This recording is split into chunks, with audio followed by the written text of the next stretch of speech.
సరే. కృష్ణం వందే జగద్గురు. సో భగవద్గీత మనం తెలుగులోనే నడుచుకుంటున్నాం కదా. భగవద్గీత आं महोदये। తెలుగులోనే, అదే తెలుగులోనే చెప్తున్నాను, आम्। ఇంగ్లీష్ తెలుగు కన్ఫ్యూజ్ కాకుండా. आ। ఇక్కడ రెండు శ్లోకాస్ మనం చెప్పేసుకున్నాము. ఏమని? ఆ ఇక్కడి నుంచి మన వ్యాఖ్యానం స్టార్ట్ అవుతుంది అని కూడా చెప్పుకున్నాము. ఏమని చెప్పుకున్నాము? ఆమ్, 11వ శ్లోకం. అసలు అక్కడి నుంచి ముందు ఉపోద్ఘాతంలో శంకరాచార్యులు భాష్యం చెప్తారు. అంటే నిన్న ఆయన చెప్పారు కదా, భగవద్గీత భాష్యం అని అవధానులు గారు చెప్పినట్టుగా ఆ భగవద్గీత ఎందుకు ఏమిటి అనేది ముందుగా చూపిస్తారు ఆయన. చూపించిన తర్వాత నేను రాస్తున్నాను అని చెప్పారు కదా, ఈ మన దీనికి లేకుండా విష్ణు సహస్రనామాన్ని చెప్పారు ఆయన, భగవద్గీతది చెప్పారు అవధానులు. కాబట్టి ఇక్కడ ముందంతా ఉపోద్ఘాతం చెప్పారు. చెప్పిన తర్వాత ఇంకా మొదటి అధ్యాయంలోని శ్లోకాలకి ఆయన వ్యాఖ్యానం కూర్చోలేదు. ఆయన కూర్చోలేదు కాబట్టి గురువు గారు కూడా శాంకర భాష్యం అని పెట్టుకున్నారు కాబట్టి తానే భాష్యం చెప్పదలుచుకుంటే అప్రశంకర్లు ఆయన చెప్పగలిగేవాళ్ళు. కానీ ఆయన దాని జోలికి పోకుండా ఓన్లీ శంకరులు ఎక్కడైతే చెప్పారో, ఎందుచేతనంటే శాంకర భాష్యాన్ని ప్రపంచానికి, తెలుగు ప్రపంచం అనాలి, మనం తెలుగులో ఉంది కాబట్టి ఈ తెలుగు లోకానికి అందించడము మన శ్రీరామచంద్రుడి గారి ఉద్దేశ్యం అన్నమాట. ఏదైతే మన బ్రహ్మసూత్ర భాష్యం కానివ్వండి, ఉపనిషత్తులు, దశోపనిషత్తులు సురభారతి ద్వారా ప్రచురితమయ్యాయి. ప్రస్థానత్రయం అని చెప్పవచ్చు అనమాట. ఉపనిషత్తులకి, మన బ్రహ్మసూత్రాలకి, భగవద్గీతకి, మూడింటికి ఏ విధంగా అయితే శంకరాచార్యులు భాష్యం రాశారో వాటిని తీసుకుని గురువు గారు కూడా అటు బ్రహ్మసూత్రాల భాష్యానికి తెలుగు సేత అందజేశారు. తెలుగు వారి కోసం నిజం చెప్పాలంటే ఈ బ్రహ్మసూత్ర భాష్యము మనకి హిందీలో ఎప్పటి నుంచో లభిస్తోంది. చెప్పారు కదా నిన్న మీటింగ్ లో, ఎప్పటి నుంచో లభిస్తోంది. కానీ తెలుగు వాళ్ళకి తెలియదు. తెలుగు వాళ్ళకి తెలియదు, చెప్పగలిగేటువంటి పండితులు కూడా మన ఆంధ్రదేశంలో వేదాంతంలో మీమాంస మీమాంస అటు పూర్వ మీమాంస అండ్ ఉత్తర మీమాంసలో విశేషమైన పరిశ్రమ చేసిన వాళ్ళు చాలా తక్కువ మంది ఉన్నారనమాట. ఇక్కడ మన సాహితీ రంగంలో కనుక చూసుకున్నట్టయితే ఆ మన కావ్య పరంపర కొనసాగింది. కావ్యాలు రాశారు, ఏదో చిన్న చిన్న కావ్యాలు రాశారు, చిన్న పొట్టి పొట్టి రాశారు, ఏదో నానీలని ఇంకేమో అన్నారు, పూనలమ్మ కథ ఇలాంటివి రాశారు. ఆమ్, పెద్దవంటే ఏదో సమగ్రాంధ్ర సాహిత్యం ఒకటి, విశ్వనాథ వారి వేయి పడగలు ఇలా ఎక్కడో ఉన్నాయి, కానీ శాస్త్ర సంబద్ధమైనటువంటి గ్రంథాలు చాలా తక్కువగా ఉన్నాయి. అందువల్ల అసలు ఆ, మన శ్రీరామచంద్రుడి గారి సాహితీ నందనం గనక వారిని గురించి మాట్లాడుతున్నాను. సో శ్రీరామచంద్రుడి గారి ఆవేదన అంతా ఏంటంటే తెలుగులో కావలసినంత శాస్త్ర సంపద రాలేదు. అంటే మామూలుగా మీ కేరళ దేశం అక్కడ గనుక మనం చూసినట్టయితే నార్త్ లో చెప్పనే అక్కర్లేదు. నార్త్ లో అద్భుతమైనటువంటి పరిశ్రమ జరిగింది. ఆల్మోస్ట్ అన్ని గ్రంథాలు కూడా, శాస్త్ర గ్రంథాలన్నీ కూడా అద్భుతమైన హిందీ అనువాదంతో బయటపడ్డాయి. ఎందుచేతనంటే ఇక్కడ ఆ మనకి తెలుగు రాష్ట్రాల్లో, మన తెలంగాణ మొత్తము నిజాం పరిపాలనలో ఉండింది. వీళ్ళకి పోషణ, ఆదరం అనేది లేకుండింది. ఇంకా అలా ఉన్నప్పటికీ తెలుగు సాహిత్యం అవైలబుల్ ఉంది, చదువుకున్నారు అంతే. ఆంధ్ర ఏదైతే కోనసీమ ఉందో ఆ మెడ్రాస్ ఇన్ఫ్లుయెన్స్ అంతా ఉండింది ఫ్రీడమ్ దాకా.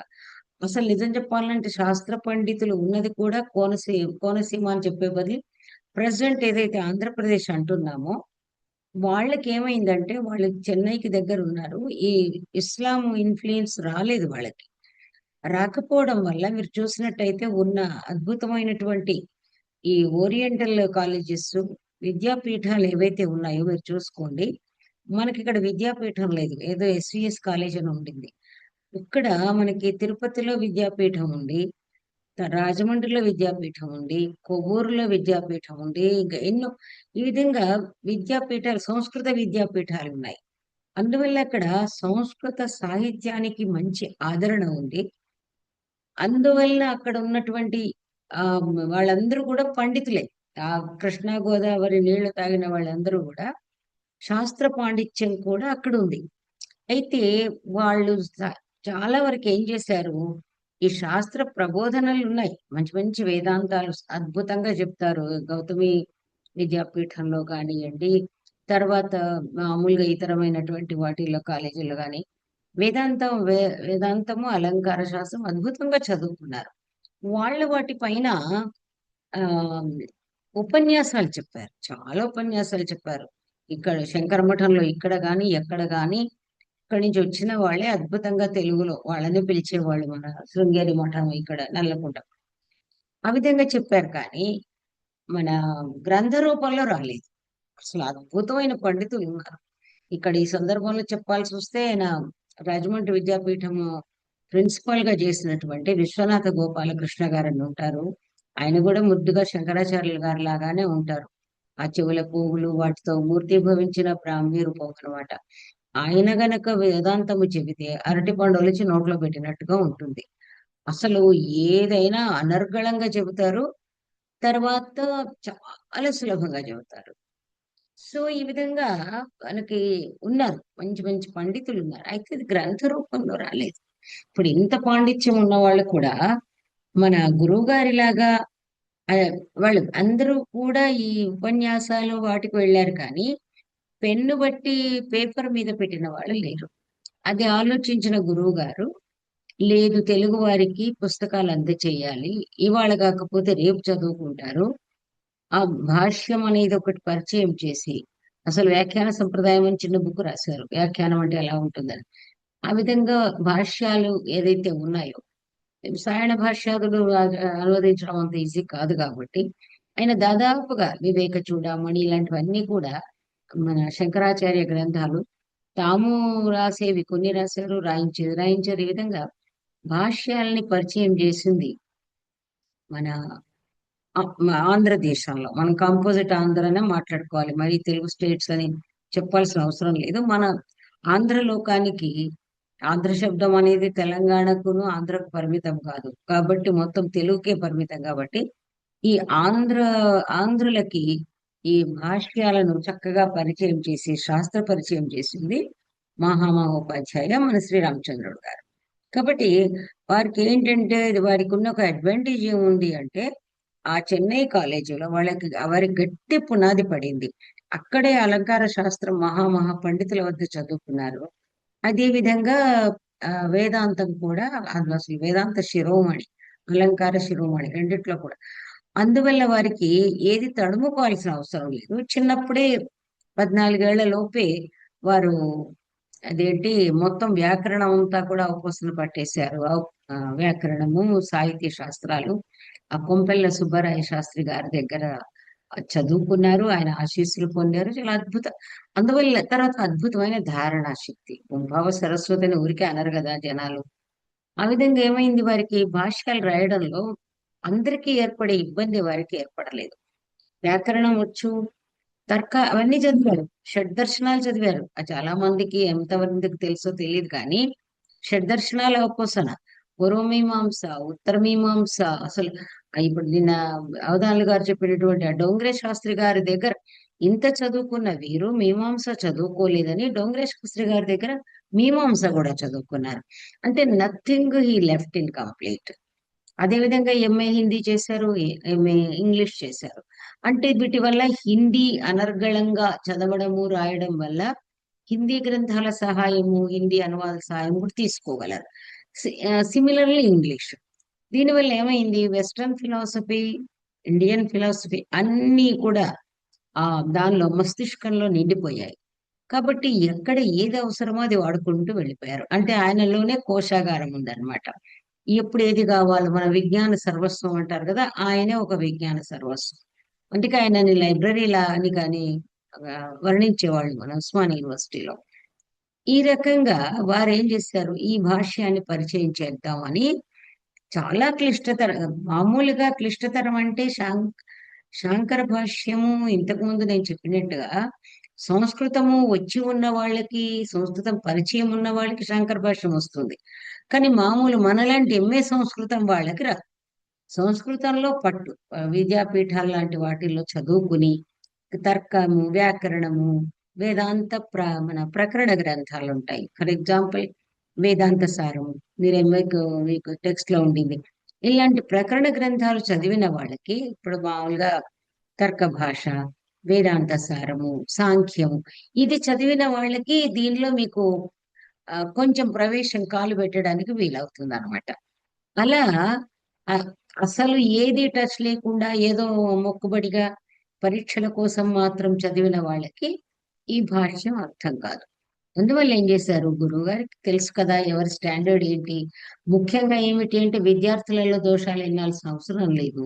ఎందుకంటే విద్యార్థులకు ఆయా సాంఖ్య వేదాంత దర్శనాలు చెప్పగలిగిన సమర్థులైన ఆచార్యులు ఉండాలి. లేనప్పుడు అది అందించలేరు. ఇవన్నీ కూడా సమస్యలు దృష్టిలో పెట్టుకుని వారు రచించారు. అందువల్ల మనకి భాష్యం అనేది తెలుగులో మనకి లభ్యం అవుతుంది. అయితే శాంకర భాష్యము మనం నిన్న మీరు అక్కడ విన్నట్టుగా విష్ణు సహస్రనామ భాష్యం పక్కన పెడతాం, అది వేరు కదా.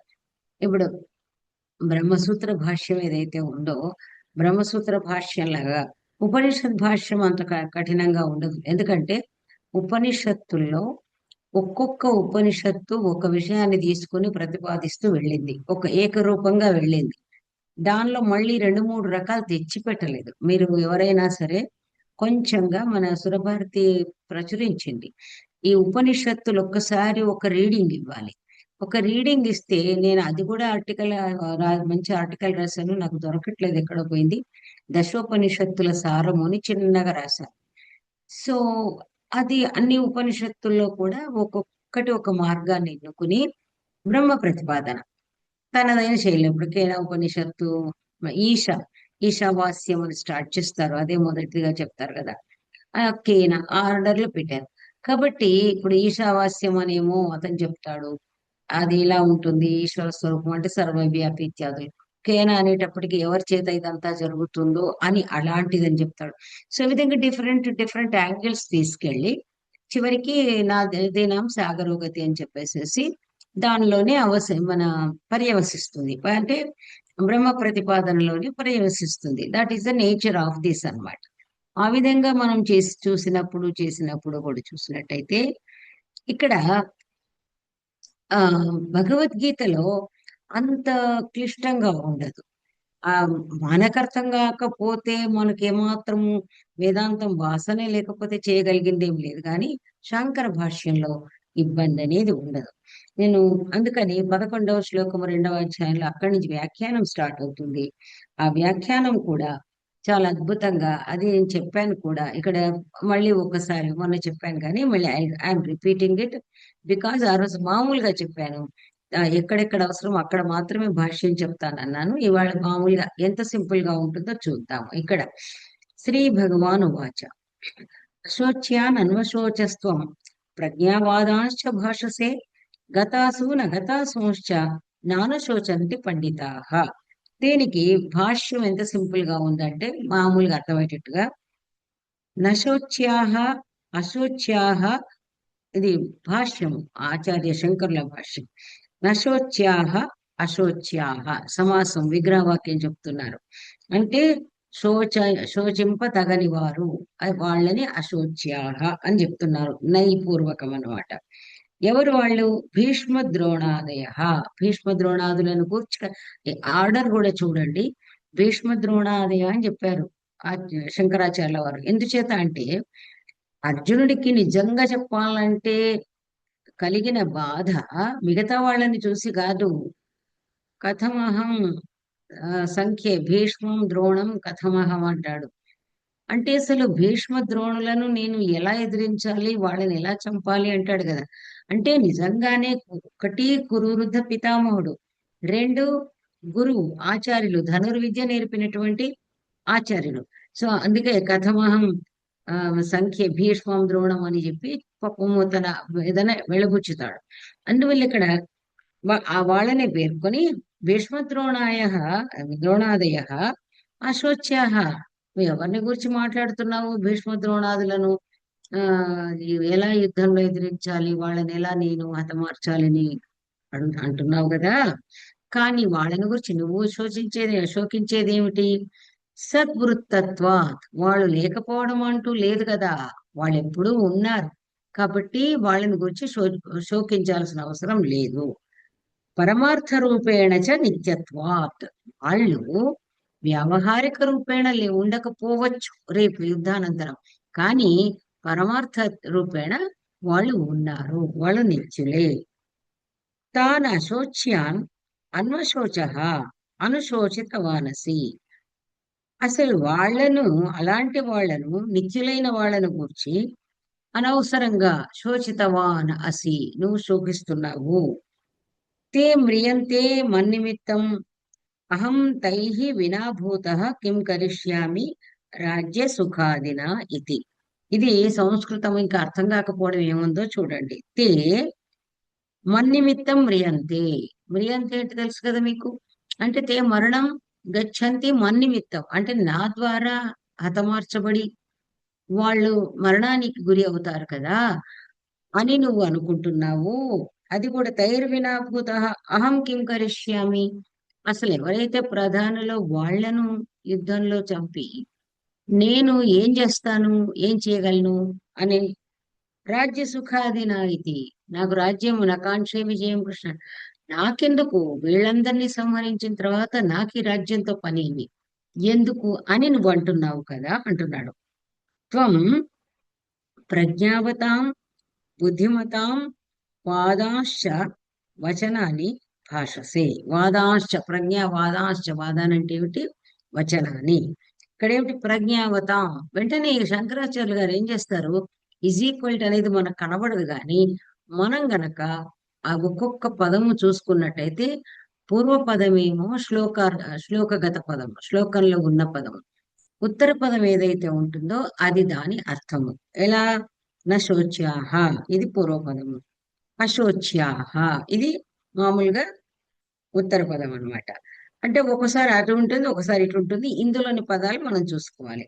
ఇంకా ఏమిటి? ప్రజ్ఞావతాం, ప్రజ్ఞావాదాంశ భాష. ప్రజ్ఞావతాం కీదృశాం? బుద్ధిమతాం. ప్రజ్ఞావతాం అంటే అర్థం ఏమిటి? బుద్ధిమతాం. ఇక్కడ చూడండి, అసలు వ్యాకరణం నేర్చుకోవాలంటే కూడా శంకర భాష్యం కొంచెం 10 పేజీలు చదువుకోవాలి.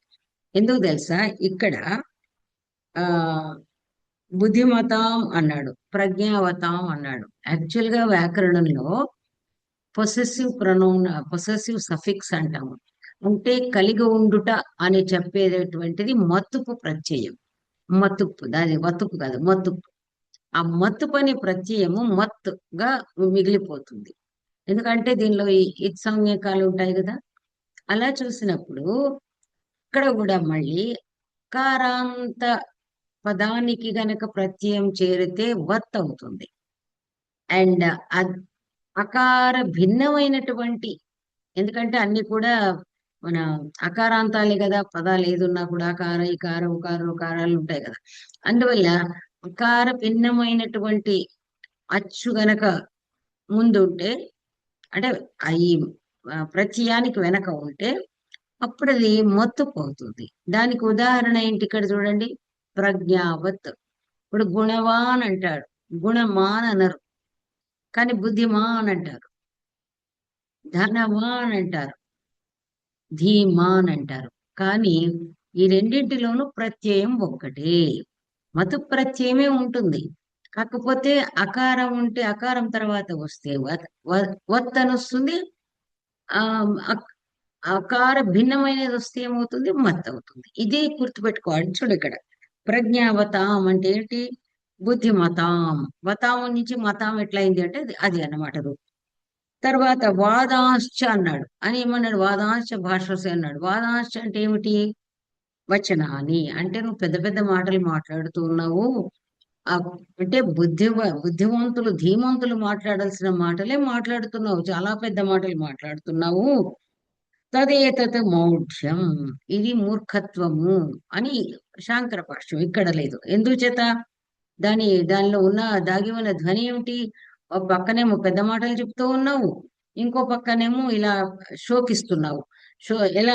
అందుచేత అంటున్నాడు, మౌఢ్యం పాండిత్యం చ విరుద్ధం దర్శయసి ఆత్మని. నీ ఇలా కనబడుతుంది అంటే ఒక పక్కనేమో మూర్ఖత్వం కనబడుతుంది. మొదటి పాదంలో మూర్ఖత్వం, అశోచ్యాన్ని అనుశోచిస్తాం, అది మూర్ఖత్వం. రెండవ దానిలో ఏదో అది ఇక్కడ మామూలుగా తర్వాత ఏంటి, చెప్పేవన్నీ ఇంతకు ముందు చెప్పినవన్నీ కూడా చాలా గొప్ప గొప్ప మాటలు చెప్పావు. ఇలా ఎలా రాజ్యం ఏం చేసుకోను, అదేం వేదాంత వచనాలు చెప్తున్నావు. కాబట్టి ప్రజ్ఞావాదాంశ భాషసే గొప్ప గొప్పవి చెప్తున్నావు. ఈ విధంగా చెప్పడంలో విరుద్ధ ధర్మాలు కనబడుతున్నాయి నీలో. బుద్ధిమంతత్వం ఉంది, మన అదేమిటి, మౌఢ్యము ఉంది, మూఢత్వం ఉంది, రెండు కలిసి ఉన్నాయి. ఉన్మత్త ఇవ అభిప్రాయ అంటే ఉన్మత్తుడైన వాడు అంటే ఏంటి తెలుసా? ఇక్కడ శంకరాచార్యులు వాడే ప్రతి పదానికి నేను మీకు కౌటిల్యుడిది చెప్తూ కూడా ఉన్నాను కదా, ఈ మహా పండితులు ఎవరైతే ఉంటారో వాళ్ళది భాష్యం కానీ వాళ్ళ వృత్తి కానీ చదవడం ఎందుకు అవసరం అంటే, వాళ్ళ పద ప్రయోగాన్ని ఒక్క అధ్యాయమైనా సరే వాళ్ళ పద ప్రయోగాన్ని పరిశీలిస్తూ విశ్లేషిస్తూ, ఏదన్నా మనం పక్కన ఒక విజ్ఞాన కోశం లేక డిక్షనరీ లాంటిది పెట్టుకొని లేదా ధాత్వర్థాన్ని తీసుకుని చూసుకుంటూ పోతే ఎంత నాలెడ్జ్ వస్తుందంటే చెప్పక్కర్లేదు. అంటే ఆ ఉన్న కాస్త ఏదైతే ఉంటుందో, మీరు 10 పేజీలు చదివినా ఆ 10 పేజీలలో కొన్ని గ్రంథాలు అంటే ఒక వ్యాకరణ గ్రంథం చదివినటువంటి విజ్ఞానం, మరొక తర్కం చదివినటువంటి విజ్ఞానం వచ్చేస్తుంది. అక్కడిక్కడ చూడండి, వేరేదేమీ వాడలేదు పదము. ఎందుకు? ఉన్మత్త అన్నాడు. ఉన్మత్త పదం ఎలా వస్తుంది? ఉన్మాదం అనే ఒకటి ఉంటుంది. ఉన్మాదం అంటే ఏమిటి? అసలు ఏమీ తెలియకపోవడం అన్నమాట. ఉన్మాదం అంటే తెలియకపోవడం. ఆ ఉన్మాదానికి లోనైన వాడిని ఉన్మత్తుడు అంటాము. ఈ ఉన్మత్త పదం నుంచి వచ్చిందే మనకు ఉమ్మెత్త పువ్వు. ఉమ్మెత్త పువ్వు, దాన్ని ధతూర అంటారు దీనిలో మన బొటానికల్ టర్మ్స్ లో. ఆ ఎందుచేతనంటే అది దాన్ని ఆ కాయ అది తింటే ఆ మన ఒక రకమైనటువంటి ఉన్మత్తత్వం వస్తుంది అని. అందుకే అది ఉన్మత్తకాయ, అది కాస్త ఉమ్మెత్తకాయ అయిందనమాట. కాబట్టి ఇక్కడ ఉన్మత్త ఇవ అభిప్రాయ అంటే ఉన్మాదంలో ఉన్నవాడు, ఒక రకమైన ఉద్విగ్నంలో ఉన్నవాడు. మనం ఏంటి మతుండే మాట్లాడుతున్నావా అంటాం మనం. మతి మతి భ్రమించిన వాళ్ళు, మతి చెలించిన వాళ్ళు, మతి స్థిమితంలో లేని వాళ్ళు. స్థిమితంలో లేని దశ పిచ్చివాడే కదా. మతి స్థిమితంలో మనందరిలో కూడా ఈ ఉన్మత్తత్వం ఉంటుంది, ఉన్మాదం ఉంటుంది. మనం కూడా ఒక్కొక్కసారి మాట్లాడిస్తూ ఉంటాము. ఏది ఉచిత అనుచిత విచక్షణ జ్ఞానం లేని సందర్భాల్లో ఏం మాట్లాడుతున్నామో తెలియదు అన్నమాట. అప్పుడు మనని మనమే ఒకవేళ మనం మాట్లాడిన మాటలు మనం విశ్లేషించుకుంటే ఇంత పిచ్చిగా మాట్లాడానా అని మన పట్ల మనకే జాలి కలుగుతుంది, అసహ్యం కూడా కలుగుతుంది. ఓకే, ఇది అభిప్రాయ. యస్మాత్ ఎందువల్ల ఉన్మత్తుడిలాగా మాట్లాడుతున్నాడు, ఎందువల్ల ఇవన్నీ అంటున్నాడు అంటే, గతాసూన్, గత గత మన ఆసు ఎస్య గత అసువు అవుతాడు. అసువులు అంటాం కదా మనం. సో గత అసూన్, కాబట్టి గతాసూన్ అంటే ప్రాణాలు పోయిన వారు అనగా గతించిన వారు. అగతాసూన్ అంటే ఇంకా అగత ప్రాణాలు, ప్రాణము పోని వాళ్ళు అంటే ప్రాణాలు కోల్పోయిన వాళ్ళు, ప్రాణాలు ఉన్నవాళ్ళు. ఈ రెండు రకాల వ్యక్తులు కూడా ఉంటారు. అయితే పండితాహ నా అనుశోచంతి.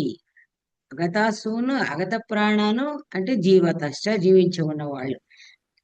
గత ప్రాణాన్ మరి స్పష్టంగా చెప్పారు శంకరాచార్యులు, మృతాన్ అన్నాడు. అగతాసూన్ జీవతశ్చ అంటే మరణించిన వారిని గుర్చి కానీ జీవించి ఉన్న వాళ్ళని గుర్చి కానీ పండితాహ నా అనుశోచంతి. పండితులు ఏమాత్రము కూడా శోకించరు, బాధపడరు, శోకానికి గురిగారు. ఎందుచేత? పండితాహ అంటే ఏంటట? ఆత్మజ్ఞాహ. పండిత అంటే ఆత్మజ్ఞాహ. మన ఊరికనే పండితులు పండితులు అని మాట్లాడతాం. ఎందుచేత? మళ్ళా పండ ఆత్మ విషయ బుద్ధి ఏషాం తేహి పండితాహ. పండ అనే దానికి ఆత్మతత్వ వివేకము అని అర్థం ఉంది. ఆత్మ విషయ బుద్ధి, ఆత్మను గూర్చిన ఒక నిశ్చిత జ్ఞానం ఉన్న వాళ్ళది అది, దాన్ని పండ అన్నమాట. అది కలిగిన వాళ్ళు తాదృశి బుద్ధి ఏషాం తేహి పండితా. అలాంటి బుద్ధి ఉన్నవాళ్ళు పండితులు. తర్వాత ఇక శృతి నుంచి, శృతి అనగానే మన ఆ, వేద సంహితకు సంబంధించిన ఉపనిషత్తులన్నీ కూడా శృతి అంటారు. మహాభారతానికి వస్తే స్మృతి అంటారు. శంకరాచార్యుల వారు ఎప్పుడు కూడా శృతి అన్న ప్రతి చోట, శృతి వాక్యాలు అన్న చోట ఆ సంహిత వాక్యాలని కాదు. మనకి ఎందుకంటే వేదము అంటే మీకు తెలుసు కదా, సంహిత, బ్రాహ్మణము, ఆరణ్యకము, ఉపనిషత్తు, ఈ 4 భాగాలు. ఎందుకంటే దాని అంగాలే కాబట్టి అది ఇట్ ఈజ్ లైక్ ఒక యూనిట్ అన్నమాట. కాబట్టి ఈ ఉపనిషత్తులను ఉదాహరించాల్సిన ప్రతిసారి కూడా శృతి అని చెప్తారు ఆయన. కాబట్టి ఇక్కడ ఇతి శృతే హే బృహదారణ్యకంలోంచి ఆ వెరీ గుడ్ థింగ్ ఏంటంటే బృహదారణ్య ఆ కొటేషన్ మన ఏంటి రెఫరెన్స్ నంబర్ ఇస్తారు, మనం ఇవ్వము. కానీ ఆ భాష్యంలో ఉన్న లక్షణం ఏంటంటే నంబర్ కూడా ఇది శృతే హే. పాండిత్యం అంటే పండితులు శోకించరు. ఎందుచేత? ఆత్మబుద్ధి, ఆత్మ విషయంలో బుద్ధి ఉంది. అది ఎలా ఉంది? పరమార్థతస్తు నిత్యాన్ అశోచ్యాన్ అనుశోచసి. ఇంతకీ అల్టిమేట్ మనం అంటాం కదా, అసలు పర్పోర్ట్ ఏంటి? అల్టిమేట్ అర్థం ఏమిటయ్యా? పరమార్థం. పరమార్థం అంటే అల్టిమేట్ మీనింగ్ ఏమిటి? అల్టిమేట్ ఐడియా ఏమిటి అంటే నిత్యాన్, ఎవరైతే నిత్యులో వాళ్ళు అశోచ్యాహ. ఎవరైతే నిత్యులో వాళ్ళని గురించి బాధపడక్కర్లేదు. నువ్వు నిత్యాన్ అశోచ్యాన్ అనుశోచసి అత మూఢాసి ఇది అభిప్రాయ అని కూడా బదులు కొట్టేశారు ఆచార్యులు. కాబట్టి నిత్యులను గురించి అసలు వాళ్ళు పోయారని నువ్వు వాళ్ళు పోతారని నువ్వు అనుకుంటున్నావు. పోయేది లేదు, వచ్చేది లేదు. అది మళ్ళీ శ్లోకాలు చెప్తారు. కాబట్టి మూఢుడిలాగా మాట్లాడుతున్నావు అన్నాడు అని ఇప్పుడు చెప్తున్నాడు. మళ్ళీ చూడండి ఆ ప్రశ్న, శాంకర భాష్యం ఎలా స్టార్ట్ చేస్తున్నారో చూడండి. తర్వాత నెక్స్ట్ శ్లోకం ముందు భాష్యం. కుతః తే అశోచ్యాః. వాళ్ళని ఎందుకు అశోచ్య అని భగవంతుడు అంటున్నాడు? ఎందుకు కృష్ణ భగవానుడు అశోచ్య అని భీష్మ ద్రోణాదుల గురించి అంటున్నాడు? యతః నిత్యాః. ఎందుచేత అలా అన్నాడు అంటే వాళ్ళు నిత్యులు. చూడండి, ఇందులో ఇప్పుడు నేను మీకు కొత్తగా చెప్పాల్సింది ఏముంది? యతః నిత్యాః. ఎందుచేతనంటే వాళ్ళు నిత్యులు. నిత్యుల విషయంలో శోకించడం ఏమిటి? వాళ్ళు ఎక్కడ పోయినారు? పోలేదు కదా. కథం, ఎలా, ఏ విధంగా వాళ్ళు నిత్యులయ్యారు అని మళ్ళీ ఆయన ఆచార్యుల వారు ప్రశ్న వేసి, ఆశంక పద్ధతిలో చదువుతారు. పాత కాలంలో మీకు ఇవన్న వ్యాఖ్యానాల్లో కూడా ఉంటుంది. ఆశంకా పద్ధతి, కథ, కహ జగామ, కహ జగామ, ఏదో సంథింగ్, రామ జగామ, పుత్ర జగామ, వనం జగామ, కిమర్థం, ఈ విధంగా ఇలా ఉంటుందన్నమాట. కాబట్టి అక్కడ చెప్తాను. ఇప్పుడు చెప్తున్నాడు శ్లోకం. నత్వేవాహం జాతునాసం నత్వం నేమే జనాధిపాః నచైవ న భవిష్యామః సర్వే వయం అతఃపరం. మళ్ళీ దానికి శాంకర భాష్యం తర్వాతనే నేను మీకు మీనింగ్ చెప్తాను. ఎందుకంటే శంకరాచార్యులు చెప్పింది డెఫినెట్లీ మీకు ఎంత అర్థమవుతుంది అనేది మీరు గ్రహించుకున్న తర్వాత ఆ మిగిలింది అంటాం కదా, ఏదో ఇయర్ అండ్ దేర్ అతుకు పెట్టడం, అది చేయొచ్చు. నత్తు ఏవ, ఇక్కడ ఏమన్నాడు? నత్తు ఏవ అహం అని చెప్పాడు. నత్తు ఏవ, నత్వేవ జాతు అన్నాడు. నతు ఏవ అంటే నైవ అని అర్థం అన్నమాట. నైవ జాతు అన్నాడు. కదాచిత్, కదాచితపి అహం నాసం అంటే ఏమిటి? కదాచిత్ అహం నాసం అంటే నాసం ఇది నా అంటే ఏమిటి? అహం, చూడండి 2 నెగటివ్స్. కదాపి, కదాచిత్, కదా అపి, ఎప్పుడు కూడా అహం నా ఆసం నా, నేను లేను అంటూ లేదు. నేను లేకపోవడం అంటూ లేదు. ముందు ఈజ్ బిగినింగ్ విత్ హిమ్సెల్ఫ్. నేను ఎప్పుడు కూడా లేను అన్నది లేదు. 2 నెగటివ్స్, ఇక్కడ అంతా కూడా 2 నెగటివ్స్ వాడుతున్నాడు. కింతు చెప్తాం, మన శంకరాచార్యులు ఎలా ఎక్స్ప్లెయిన్ చేస్తున్నారు. నతు ఏవ జాతు కదాచిత్ అహం నాసం, దాన్ని చెప్తున్నాడు. కింతు ఆసం ఏవ అతీతేషు దేహ ఉత్పత్తి వినాశేషు అహం సర్వదా ఆసం ఏవ. ఎలా? అతీతేషు జరిగిన వాటిలో, దేహ ఉత్పత్తి వినాశం. మీకు జాయతే, అస్తి, విపరిణమతే అని మీకు మన నిరుక్తంలో మీరు చదువుకున్నారు. అతను ముందు కూడా చెప్పబోతాడు భావ వికారా. కాబట్టి ఉత్పత్తి అయిన ప్రతిదానికి నాశం అనేది ఉంటుంది. ఇప్పుడు ఆది ఉంటే అంతం ఉంటుంది. అందువల్లనే అనాది అంటారు. ఆది లేని దానికి అంతం కూడా లేదనమాట. ఎందుకంటే మనకు ఆద్యంతాలు అనేవి రిలేటివ్ టర్మ్స్. ఫర్ ఎగ్జాంపుల్ మనము ఎత్తదోహో నిత్య సంబంధ అని చెప్తారు వ్యాకరణంలో. ఎత్తదో శబ్దయోహో అంటే ఏంటి? ఎత్తను వచ్చింది అంటే మీరు కిమ్ అనేది వేరు. కిమ్ అనేది మనకి ఏమంటాము? ఇంగ్లీష్ లో చెప్పాల్సి వస్తుందని నేను అన్నాను కదా. తెలుగులో వాటిని ఏం చెప్తారో ఎలా చెప్తారో అది I don't have an idea. అంటే దాని టెక్నికల్ టర్మ్ ఏం చెప్తారో నాకు తెలియదు. కానీ దీనిలో కిమ్ అనేది ఏమంటామంటే ప్రశ్నార్థకం అనేది మన తెలుగులో అంతే అంటాం. దాన్ని ఇంటరాగేటివ్ ప్రొనౌన్ అంటారు. అంటే మనం తెలుగులో చెప్పాల్సి వస్తే ఇక తెలుగు పాఠం కూడా చెప్పాలి. ప్రశ్నార్థక సర్వనామం అన్నమాట.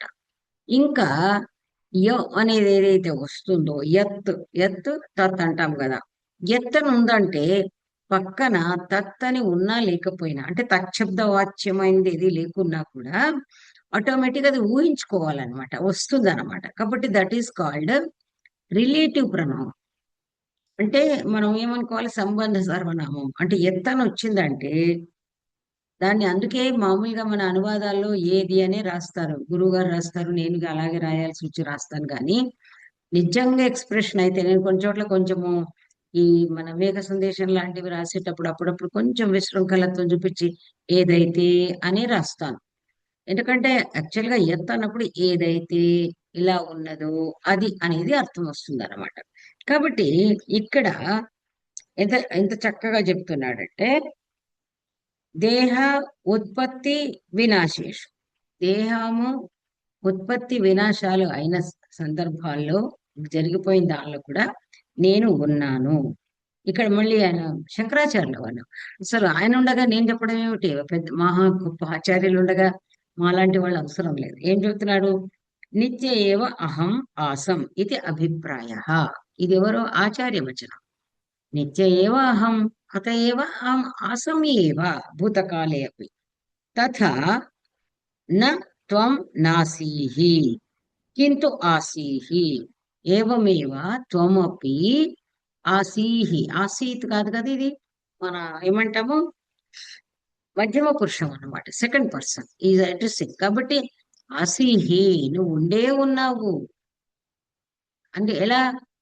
త్వం న ఆసీ న నాసి అన్నాడు. అంటే నీవు కూడా లేవు అనేది లేదు. అంటే ఏమిటి? ఆసీహి ఏవ నీవు కూడా ఉన్నావు.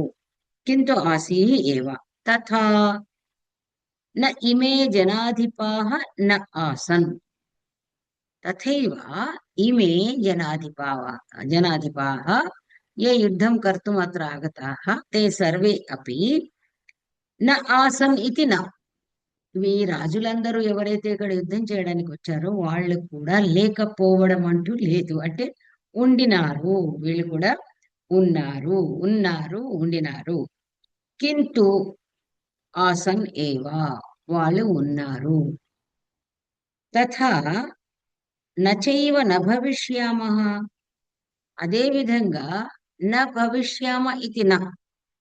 అంటే ఇప్పుడు వర్తమానంలో నువ్వు ఉన్నావు అని చెప్పాల్సిన అవసరం లేదు. వర్తమానంలో ఇద్దరు పరస్పరం కనబడుతున్నారు. కాబట్టి మరి ఇంతకు ముందు మేము ఉన్నామా అని డౌట్ రాకుండా ఇంతకు ముందు నేను ఉన్నాను, నీవు ఉన్నావు, ఈ రాజులు ఉన్నారు. సరే ఇప్పుడు ఉన్నాం. ఇంతకు ముందు నువ్వు చూడలేదు కానీ మనం ఉన్నాం. మరి న భవిష్యమైతి నా. సరే ముందు కూడా ముందు కాలంలో ఉత్తర కాలంలో అంటే యుద్ధానంతరం మనము ఉండబోవట్లేదు అనేది లేదు. అంటే మనం ఉండబోతున్నాము, మనం ఉంటున్నాము. భవిష్యత్తులో కూడా మనం ఉంటున్నాము, ఉండకపోవడం అంటూ లేదు. ఆ అస్మాత్ మళ్ళీ ఎంత చక్కగా ఆ కింటు భవిష్యామహ ఏవ సర్వే వయం. భవిష్యామహ ఏవ సర్వే వయం. సర్వే వయం నామ అహం త్వం ఇమే జనాధిపాః. చెప్తున్నాను కదా, శాంకర భాష్యం అమృతం, అమృత బిందువులు అన్నమాట. కాబట్టి నేను, నీవు, ఈ జనాలందరూ ఉండి ప్రపంచం అందరూ కూడా సర్వే వయం అతః అతః అందుచేత మనందరము కూడా అస్మాత్ దేహ వినాశాత్ పరం ఉత్తరకాలే అపి త్రిష్వపి కాలేషు నిత్యాః ఆత్మస్వరూపేణ ఇది అర్థః. దేహ భేద అనువృత్యా బహువచనం న ఆత్మ భేద అభిప్రాయేణ అని మళ్ళీ మనకు వివరిస్తున్నారు. ఏమని చెప్తున్నారు? వయం మనందరము అస్మాత్ దేహ వినాశాత్ పరం అపి, ఈ దేహాలు పోయిన తర్వాత కూడా, ఏదైతే నువ్వు యుద్ధం తర్వాత నువ్వు బాధపడుతున్నావో, ఈ దేహ వినాశం తర్వాత ఉత్తరకాలే అపి భవిష్యత్తులో కూడా, అంటే ఏంటి? త్రిష్వపి కాలేషు అంటే భూత వర్తమాన భవిష్యత్తు మూడు కాలాల్లో కూడా వయం నిత్యాః ఏవ. కథం? ఆత్మస్వరూపేణ ఇత్యర్థః. మనము శరీరం పోతుంది కానీ అందువలన ముందు ముందు ఇంకా దీనికి పునాది అనమాట ఆత్మస్వరూపం. దాన్ని గురించి ప్రతిపాదించే ముందు ఈయన పునాది ఫౌండేషన్ ఇస్తున్నాడు. వయం నిత్యాః ఆత్మస్వరూపేణ నిత్యాః.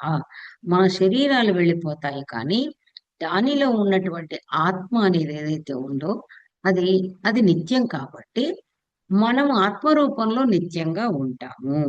ఇక్కడ మళ్ళీ ఏమంటున్నాడంటే వయం అని అన్నాడు కదా, ఎందుకు అన్నాడు ఇంతమంది అంటే దేహభేద అనూర్త్య బహువచనం నా ఆత్మభేదాభిప్రాయణ.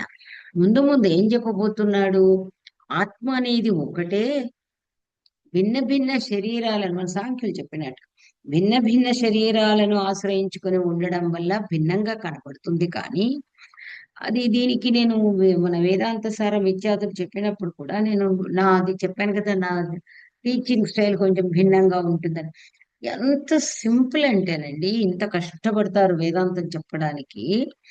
మనం లౌకికమైనటువంటి ఒక దృష్టాంతం కనుక తీసుకున్నట్టయితే మనకి మామూలుగా సింపుల్ గా చెప్పాలంటే, మనము పగటి పూటని గురించి మాట్లాడుకున్నట్టయితే ఆకాశంలో సూర్యుడు వెలుగుతూ ఉంటాడు. ఆ వెలుగు అఖండమైన వెలుగు, అంటే చెట్టు మీద పుట్ట మీద అంతటా ప్రసరిస్తుంది. ఇంట్లోకి మాత్రము మనము స్పేస్ అంటే మనకు ఎక్కడైతే ఒక మన ఆవరణ ఉండదో, వెలుగుని ఆవరించేదే కదా ఆవరణ. ఎక్కడైతే వెలుగును ఆవరించే ఆవరణ ఉండదో, అంటే కుడ్యాదులు, ఈ గోడలు ఇండ్లు ఏదైతే ఉండవో అక్కడది అంతటా సమంగానే ప్రసరిస్తుంది. మనం ఎప్పుడైతే వెంటిలేషన్ అని మాట్లాడతాం కదా, మనం ఎప్పుడైతే ఈ గృహానికి కూడా, ఇది గోడౌన్ కాదు కదా గృహం, ఆ గోడౌన్ అనేది ఏదైతే ఉంటుందో దానికి ఏమీ లేకుండా మొత్తం మూసేస్తారు. ఈ విధంగా మనం ఏదైతే వసతి గృహం ఉంటుందో దానికి మనం ఏం చేస్తాము? ద్వారాలు ఉంటాయి. ద్వారాలు ఎందుకు ఉంటాయి? గాలి వెలుతురు. అదే విధంగా గవాక్షాలు ఉంటాయి. గవాక్షాలు దేనికోసం? గాలి వెలుతురు కోసం. అయితే మనం ఒకసారి చూసినట్టయితే రకరకాల డిజైన్ గల కిటికీలు పెట్టుకుంటారు, రకరకాల ద్వారబంధాలు పెడతారు. డిజైన్ కిటికీలు ఎందుకు పెట్టుకుంటారు అంటే, ఆ ఏదైతే కిరణాలు వస్తాయో ఇంట్లోకి, మనం అన్న కలర్ గ్లాసులు పెట్టుకుంటారు. అంటే ఆ కిరణాలని వీళ్ళకి ఇష్టం వచ్చిన వర్ణాలలో, ఇష్టం వచ్చిన రంగురంగుల్లో వచ్చేట్లు, డిజైన్లలో వచ్చేటట్టు. అంటే ఇప్పుడు ఈ కిరణం ఏదైతే ఒక రంగులో, ఒక గ్రీన్ గ్లాస్ లో నుండి వస్తే గ్రీన్ కాంతి, మనకి ఎలక్ట్రిసిటీ బల్బ్స్ కూడా డిఫరెంట్ కలర్స్, కానీ లోపల ఏదైతే విద్యుత్ ప్రవహిస్తూ ఉంటుందో అది ఒకటి ఓన్లీ వన్. కానీ అది ఏదైతే మనం ఏమంటాం దాన్ని, ఏదైతే ఆశ్రయంగా చేసుకుంటుందో, ఉపాధి అంటాం కదా, ఏదో ఘటావచ్ఛిన్నము అత్యాదులు మాట్లాడుకున్నాం కదా వేదాంతసారంలో. అలా అది ఎప్పుడైతే కండిషన్ చేయబడుతుందో, నువ్వు ఏ బల్బు, అది శరీరం, దాని ఆకారం ఏ ఆకారంలో పెడతావో ఆ ఆకారము ఆవరణంగా పరిణమిస్తుంది. సో అదే విధంగా ఇక్కడ అసలు ఆత్మ అనేది ఒకటే. ఆత్మ అనేది సర్వవ్యాపి. ఆత్మ అనేది ఏమిటి? చైతన్యం అన్నాడు. ఒక చైతన్యం అనేది ఒకటి ఉంది. ఆ జ్యోతి అన్నాడు. కిం జ్యోతిస్తవ భానుమాన హనిమే అని చెప్పి రాత్రో ప్రదీపాదిక మన శ్లోకం లేదా? ఏమిటి జ్యోతి? జ్యోతి అనేది ఉంది, అది ఎప్పుడూ ఉంది. అమెరికా మనకి లేకపోతే అమెరికాలో ఉంటుంది, అమెరికా లేకపోతే ఆస్ట్రేలియాలో ఉంటుంది. కాబట్టి ఏంటి? ఏదైతే మనం ఒక జ్యోతి అంటున్నామో, ఒక ఆక్సిజన్ అనేది అంటే మనం పీలుస్తున్న చోటనే ఉందా? కాదు. సర్వాంతర్యామి. కార్బన్ డైఆక్సైడ్ ఉందా? అంతటా ఉంది. నువ్వు ఆక్సిజన్ నీవు పీల్చే ఆక్సిజన్ పక్కనే కార్బన్ డైఆక్సైడ్ అట్లాగా విశ్వవ్యాప్తంగా ఉంది. అది కండిషన్ చేసుకుంటే లేదు. కాబట్టి లేకుండా పోవడం అంటూ లేదు. కాబట్టి అక్కడ ఏమంటున్నాడు? భయం అనేది మనందరము అనేది దేహాన్ని ఆశ్రయించుకొని ఉన్న ఆత్మలను గూర్చి మాట్లాడుతున్నప్పుడు మనం అనే శబ్దం వచ్చింది. లేకపోతే ఈ అనేకం అనేది రానే రాదు. ఏకమేవా సమష్టి రూపం అని మనం అంటాం కదా. కాబట్టి ఒకటే ఆత్మ అనేది నిత్యం. అయితే ఆ ఆత్మ మనందరిలో ఉంది కాబట్టి భిన్న భిన్న శరీరాల్లో మనం కూడా మనలో ఉన్న ఆత్మ నిత్యము. మన శరీరాలు మాత్రమే వినాశానికి లోనవుతాయి. అందువల్ల ఇక్కడ భయం అని ఎందుకు బహువచనం వాడాడు అంటే, ఇక్కడ భిన్న భిన్న దేహాల్లో ఆశ్రయించుకుని ఉన్న ఆత్మను గురించి మాట్లాడటం వల్ల బహువచనం వాడాడు కానీ భగవానుడు తెలియక కాదు. చెప్పాను కదా మీకు, శంకరాచార్యుల యొక్క భాష్యము అసలు నిజం చెప్పాలంటే యాజ్ ఇట్ ఈజ్. మళ్ళీ దానిలో ఉపోపవ్యాఖ్యాన అంటే ఉపవ్యాఖ్యానాలు అని సబ్ అని కనుక వెళ్లకుండా శంకరాచార్యులది యాజ్ ఇట్ ఈజ్ కనుక తీసుకుంటే దానిలో మళ్ళీ ఇంకా అంతరార్థాలకు వెళ్ళక్కర్లేదు, దాని లోపలికి వెళ్ళక్కర్లేదు. అసలు సింపుల్ గా ఆయన చెప్పిన మాటలే మనం మళ్ళీ ఇంకొక అదేంటి ఒక వ్యాకరణ పుస్తకానికి గాని ఒక డిక్షనరీకి గాని మనం వెళ్ళాల్సిన అవసరమే లేదు. ఆయన దగ్గరే డిక్షనరీ ఉంటుంది, ఆయన దగ్గరనే మనం ఏమంటాము అలంకార శాస్త్రం ఉంటుంది, ఆయన దగ్గరే తర్కం ఉంటుంది, అన్నీ ఉంటాయి. ఆయన చెప్పింది చెప్పినట్టు మనము అసంస్కృత పదం విడదీసుకుంటే అంతకంటే మనం చేయగలిగింది ఏమీ లేదు. So this is the style of Gita Bhashya, not Gita భాష్య, శాంకర భాష్య. సో ఆ విధంగా మనము చూసుకొని చదువుకుంటే నాలెడ్జ్ అసలు అద్భుతంగా ఎక్కడో ఇంత కష్టపడ్డారు అని మీరు అన్నారు కదా, కష్టపడలేదు, ఇట్లా చదివితే చాలన్నమాట.